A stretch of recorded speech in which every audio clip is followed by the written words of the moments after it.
On parle beaucoup des médias de proximité. Quel est le rôle des web TV dans ce cadre?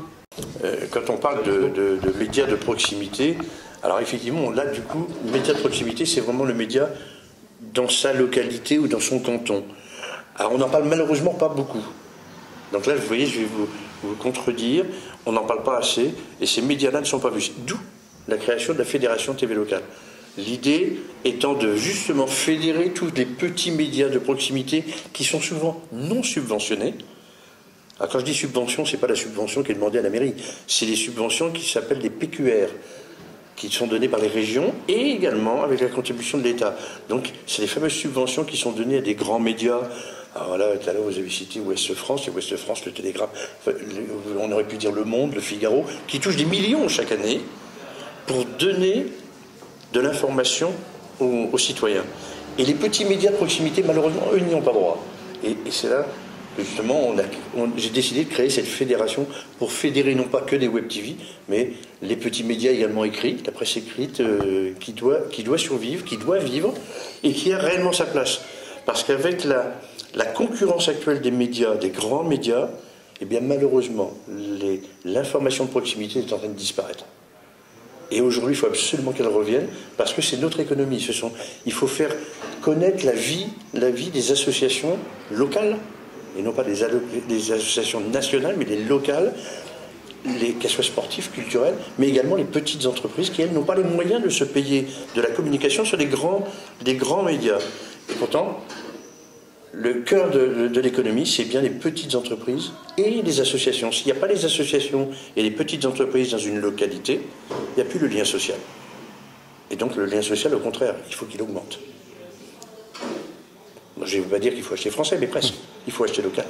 Il faut acheter local, c'est très important de faire marcher le local. Moi, ce que je voudrais rajouter, pour reparler sur des médias de proximité, eh bien en fait, non, il y a 2 ans quand même, Fleur Pellerin, ministre de la Culture de l'époque, a décidé de lancer un grand élan justement de subventions sur les médias de proximité. Il y en a eu 114 qui ont été sélectionnés sur toute la France. Parmi les milliers de médias de proximité, 114 seulement ont été sélectionnés.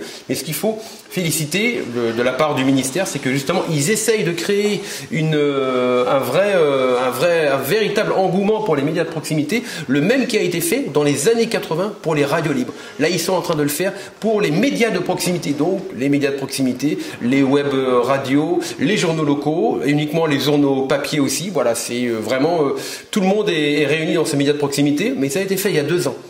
Au bout de 2 ans déjà, il y a eu récemment, on a fait un petit point au club de presse Nantes-Atlantique. Est-ce que ça a créé un véritable engouement? Est-ce que ça a aidé les web TV, en tout cas, les médias de proximité?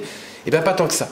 Et c'est là que je félicite mon collègue Michel Lecomte de la création de cette fédération de Web TV, parce qu'elle a vraiment créé un véritable engouement. Nous-mêmes, on a pu le voir avec certains de nos adhérents qui ont dit, bah oui, une vidéo, un article sur TV sur Air, médias de proximité, c'est très bien, mais sur une fédération, c'est encore mieux parce qu'on a un véritable retour. Ça regroupe toutes les délégations donc locales, beaucoup de web TV, de web médias sont regroupés par cette fédération, et là, c'est là qu'on voit le véritable intérêt. C'est bien d'avoir l'appui du ministère, de l'État, mais néanmoins, c'est aussi bien de tous se retrousser les manches et puis se dire, allez hop, nous aussi on peut y arriver.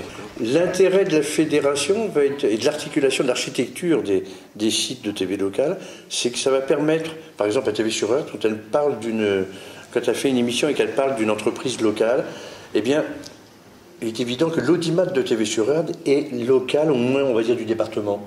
Mais l'entreprise en question, si ça se trouve, elle a besoin d'avoir une visibilité au niveau national. Eh bien, grâce à la fédération de TV locale et au site ascendant, eh bien, la petite entreprise c'est sur Heure, je crois, eh bien, va être vue en même temps sur le site de la ville, sur Heure, du département, de la région et au niveau national. Donc là, il y a une vraie visibilité.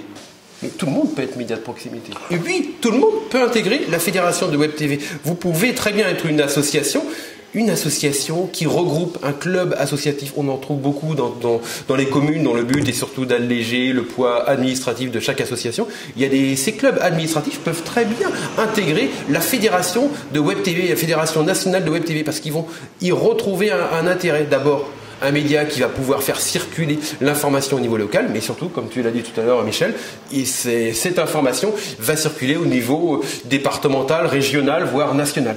Vous me direz, mais quel est l'intérêt? Eh bien, tout simplement, une troupe de théâtre locale qui ne veut pas s'embêter avec ça, avec la communication, a quand même envie d'agrandir sa clientèle, que ce ne soit pas uniquement des gens du local, mais que ce soit des gens aussi des localités extérieures.